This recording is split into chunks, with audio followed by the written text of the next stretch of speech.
सध्या सुरू असलेल्या लोकसभा निवडणुकीबाबत स्वतंत्र भारत पक्षाच्या उच्चाधिकार समितीच्या बैठकीत शेतकरी संघटना आणि स्वतंत्र भारत पक्षाची भूमिका निश्चित करण्यात आली। भाजपा, महाविकास आघाडी किंवा वंचित बहुजन आघाडी या प्रमुख आघाड्यांपैकी कोणालाही जाहीर पाठिंबा न देण्याचा निर्णय जाहीर करण्यात आला। सध्या स्पर्धेत असलेल्या सर्व पक्षांचे जाहीरनामे समाजवादी तोंडवळ्याचे, भीकवादाला प्रोत्साहन देणारे, सरकारी नियंत्रण वाढवणारे असल्यामुळे भ्रष्टाचाराला वाव देणारे आहेत। देशाला आर्थिकदृष्ट्या सक्षम करणारे धोरण कोणत्याच पक्षाकडे दिसत नाही। त्यामुळे जाहीर पाठिंबा देऊन एखाद्या पक्षाचा, युतीचा किंवा आघाडीचा प्रचार करावा अशी परिस्थिती नसल्याचे बैठकीत नमूद करण्यात आले। सत्तेत आलेले भाजप सरकार अनेक आघाड्यांवर अपयशी ठरल्याचे दिसत आहे। पुन्हा सत्तेत आल्यावर मागील 10 वर्षाच्या कार्यकाळात जी धोरणे राबवली गेली तीच अधिक कठोरपणे राबवली जाण्याची शक्यता आहे। भाजपने घेतलेले निर्णय हे बहुतांश जनतेला नुकसानकारक, त्रासदायक, अधोगतीकडे घेऊन जाणारे असल्याचेही बैठकीत स्पष्ट करण्यात आले। बैठकीला राजकीय निर्णय समितीचे माजी आमदार वामनराव चटप, माजी आमदार सरोजताई काशीकर, शेतकरी संघटनेचे अध्यक्ष ललित बहाळे, स्वतंत्र भारत पक्षाचे राष्ट्रीय अध्यक्ष अनिल घनवट, प्रदेशाध्यक्ष मधुसूदन हरणे उपस्थित होते। या संदर्भात स्वतंत्र भारत पक्षाचे अध्यक्ष अनिल घनवट यांनी अधिक माहिती दिली। नमस्कार मित्रांनो, मी अनिल घनवट, स्वतंत्र भारत पक्षाचा राष्ट्रीय अध्यक्ष आणि शेतकरी संघटनेचा माजी अध्यक्ष। भावांनो, देशामध्ये लोकसभा निवडणुका सुरू आहेत आणि जवळपास अर्ध्या निवडणुका पार पडलेल्या आहेत आणि अर्ध्या ठिकाणी अजून मतदान व्हायचे आहे। स्वतंत्र भारत पक्षाने यावेळेला कुठल्याही प्रमुख आघाडीला पाठिंबा जाहीर केलेला नाही। ना महायुतीला, ना काँग्रेसच्या नेतृत्वामध्ये असलेल्या महाआघाडीला स्वतंत्र भारत पक्षाने पाठिंबा दिलेला नाही आणि आम्ही अलिप्त आहोत। तरीसुद्धा या निवडणुकीमध्ये कोणाला मतदान करायचं यापेक्षा कोणाला मतदान करायचं नाही याला जास्त महत्त्व आम्ही दिलेलं आहे।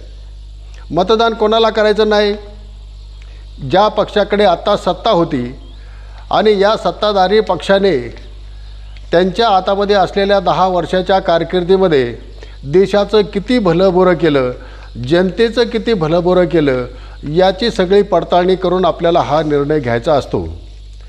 आणि याची जर आपण उलट तपासणी केली, एक एक घटक जर आपण लक्षामध्ये घेतला तर आपल्याला लक्षात येतं की भारतीय जनता पार्टीचं सरकार, ज्याला आज आपण मोदी सरकार म्हणून ओळखतो, हे सर्व आघाड्यांवरती अपयशी ठरलेलं आहे। देशाच्या अर्थव्यवस्थेचा कणा असलेला शेतकरी, या शेतकऱ्याला विविध निर्बंध लावून, त्याच्या शेतीमालावरती विविध प्रकारचे निर्बंध लावून, वेळ पडली तर निर्यात बंदी करून, स्टॉक लिमिट लावून किंवा मग आयाती करून किंवा वायदे बाजाराची बंदी घालून शेतीमालाचे भाव प्रचंड प्रमाणामध्ये पाडलेले आहेत। निवडणुका जिंकण्यासाठी शेतकऱ्यांच्या मानेवरती सुरी फिरवण्याचा प्रकार इथून मागच्या सरकारांनी केला। आम्हाला वाटलं भारतीय जनता पार्टी काही वेगळं करेन, परंतु त्यांनीसुद्धा अतिशय कठोरपणे शेतीमालाचे भाव पाडण्याचा प्रयत्न केलेला आहे, पाडलेले आहेत। त्याच्यामुळे या निवडणुकीमध्ये शेतकऱ्यांनी तरी भारतीय जनता पार्टीच्या उमेदवारांना मतं देऊ नये, त्यांच्या सहयोगी पक्षाच्या उमेदवारांनासुद्धा मतं देऊ नये, असं शेतकरी विरोधी सरकार पुन्हा सत्तेत येऊ नये असं आपण कटाक्षाने काळजी घेतली पाहिजे। कांदा उत्पादक शेतकऱ्यांचे तर हाल विचारू नका। गेली वर्षभर कांद्यावरती निर्यात बंदी आहेच। अधूनमधून थोडा बहुत कोटा जाहीर केला तर त्याच्यातही पूर्णपणे निर्यात झालेली नाही।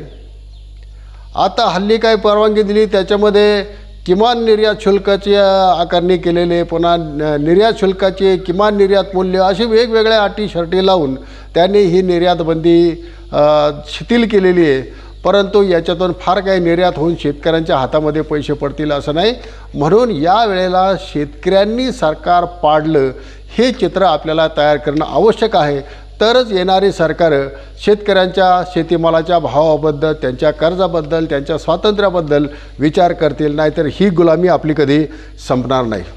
दुसरं महत्त्वाचं कारण म्हणजे हा भारत हा लोकशाही प्रधान देश आहे आणि देशामध्ये लोकशाही टिकली पाहिजे।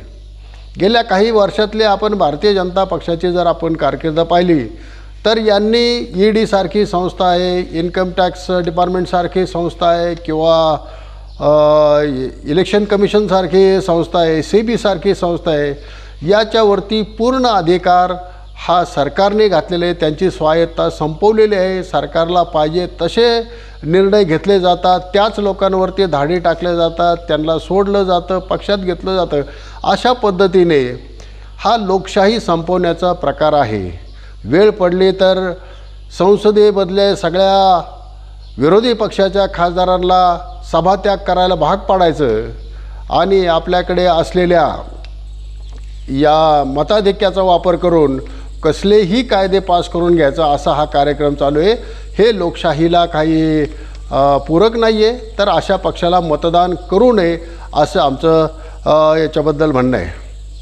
ना खाऊंगा ना खाने दूंगा असं म्हणत सत्तेमध्ये आलेले मोदी सरकार यांनी मात्र भ्रष्टाचाराचा उच्चांक केलेला आहे. सर्व कार्यालयांमध्ये पहिल्यापेक्षा दुपटीने पैसे आता लाचेच्या स्वरूपामध्ये मागितले जात आहेत आणि जे नेते, जे पदाधिकारी, जे आमदार खासदार मोठ्या प्रमाणामध्ये भ्रष्टाचार करतात, ज्या मंत्र्यांनी हजारो कोटी रुपयाचे भ्रष्टाचार केले, यांच्यावरती खुद्द पंतप्रधानांनी आणि यांच्या विविध प्रवक्त्यांनी जाहीरपणे आरोप केलेले आहेत.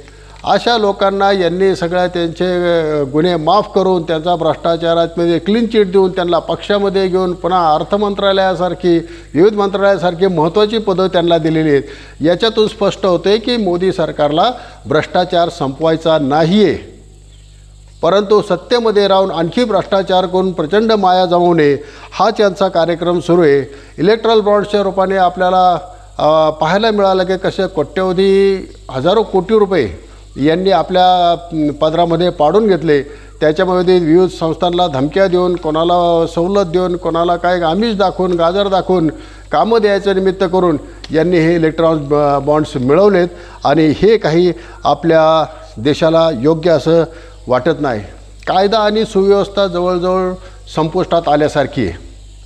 कुठेही कायदा आणि सुव्यवस्था राहणे, भर चौकामध्ये गुंड एकमेकांना गोळ्या घालत आहेत, भोकसत आहेत, पोलीस स्टेशनमध्ये गोळीबार होतो, एक आमदार पोलीस स्टेशनमध्ये गोळीबार करतो, अनेक असे प्रकार घडत आहेत. खुलेआम महिलांवरती, मुलींवरती बलात्कार होत आहेत, त्यांची चौकशी होत नाही, त्या आरोपींना काही सवलती दिल्या जातात. काही तर सजा झालेल्या आरोपींना, बलात्काराच्या, खुनाच्या आरोपींना यांनी सजा मुक्त करून सोडून दिलेलं आहे आणि त्यांचे बाहेर आल्यावर सत्कार होत आहेत. आपल्या देशासाठी मानाची पदकं मिळवणाऱ्या आपल्या कुस्तीगीर महिलांचा विनयभंग झाला. एका जबाबदार भारतीय जनता पार्टीच्या नेत्याने हे सर्व प्रकार केलं, त्याला अटक होत नाही आहे, तोही आज राजरोज फिरतो आहे. तर हे सगळे प्रकार चालू आहेत. याच्यामध्ये बेटी पढाओ बेटी बचाओ हे जे यांनी घोषणा केली होती याच्या एकदम विपरीत सगळं चाललेलं दिसतंय. म्हणून अशा लोकांना पुन्हा सत्तेमध्ये पाठवणं हे देशांना अतिशय घातक आहे. निवडणुकीच्या प्रचार सभामध्ये विनाकारण हिंदू मुस्लिम वाद निर्माण करायचा, कुठं मंदिर मशिदीचा वाद निर्माण करायचा आणि जनतेमध्ये तेढ निर्माण करायची, गुण्यागोविंदाने नांदत असलेल्या सर्व जाती धर्माच्या लोकांमध्ये हे विष कालवण्याचं काम केवळ निवडणुका जिंकून सत्तेमध्ये राहण्यासाठी प्रयत्न करणाऱ्या पक्षाला आपण मतं देणं योग्य नाही आहे. भारत देशाचा खूप मोठा जगभर डंका पेटवला जातो आहे, अशा पद्धतीने ही भक्त मंडळी प्रचार करतायत, परंतु हे सगळं खोटं आहे. जगभरामध्ये विविध पातळ्यांवरती, विविध विषयांवरती काही निर्देशांक प्रसारित होतात. त्याच्यामध्ये भूक निर्देशांक किंवा मग गरिबीचा निर्देशांक असतो, लोकसंख्येचा, शिक्षणाचा, या सगळ्या निर्देशांकांमध्ये भारताचा नंबर हा जगातल्या सगळ्यात गरीब राष्ट्रांच्या बरोबरीला आहे. बांगलादेशसारखे, व्हिएतनामसारखे देशसुद्धा आपल्या पुढं नगन गेले. त्यांचं दरडोई उत्पन्न आपल्यापेक्षा जास्त झालेलं आहे.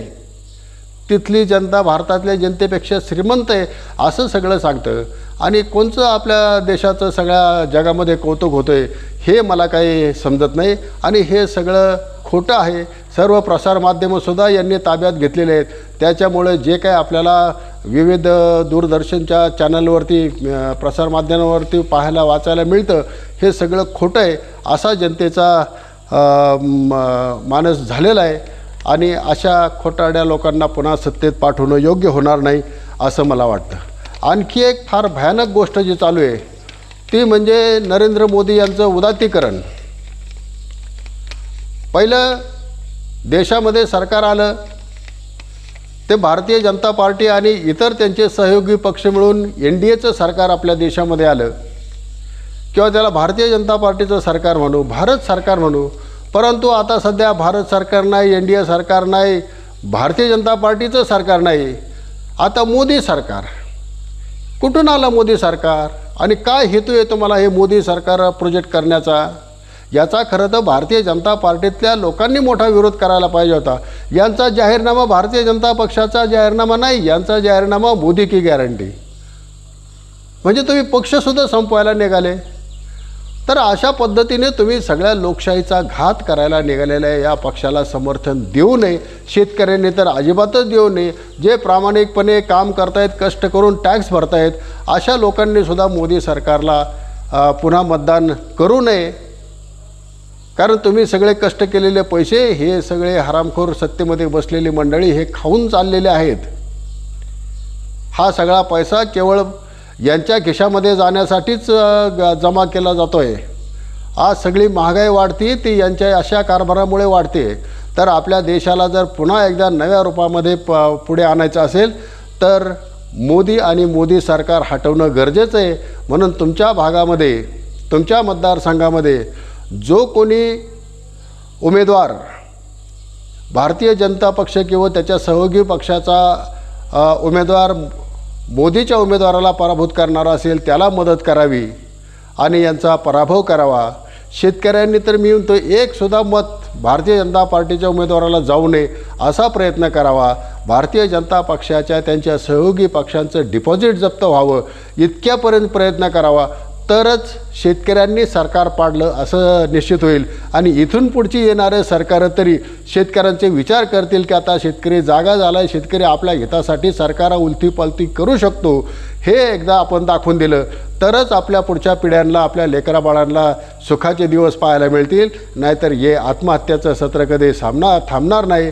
तर भावांनो, आपल्या देशासाठी, आपल्या लेकराबाळांसाठी या वेळेला भारतीय जनता पार्टी किंवा त्याच्या सहयोगी पक्षांना मतदान करू नका एवढीच विनंती करतो। माझे 2 शब्द संपवतो। धन्यवाद। बातम्यांसाठी ई-नवा मराठा यूट्यूब चॅनलला सबस्क्राईब करा आणि बेल आयकॉनवर प्रेस करा।